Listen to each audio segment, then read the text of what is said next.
একবার এক ভক্ত দীক্ষার পর শ্রীমাকে জিজ্ঞাসা করেছিলেন, মা, উপায় কী? ঘরের কুলুঙ্গিতে ছোট একটি ঘড়ি ছিল। শ্রীমা দেখিয়ে বললেন, ওই ঘড়ি যেমন টিকটিক করছে ঠিক তেমনই নাম করে যাও, তাতেই সব হবে, আর কিছু করতে হবে না। শ্রীমা সেবা বুদ্ধিতে নিষ্কাম কর্মের সঙ্গে জপ ধ্যান প্রার্থনার অভ্যেস রাখতেও উপদেশ দিতেন।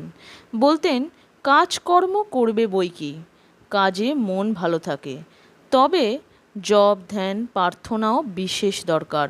অন্তত সকাল সন্ধে একবার বসতেই হয়, ওটি হলো যেন নৌকার হাল। সন্ধ্যাকালে একটু বসলে সমস্ত দিন ভালো মন্দ কী করলে না করলে তার বিচার আসে। তারপর গতকালের মনের অবস্থার সঙ্গে তুলনা করতে হয়। তারপর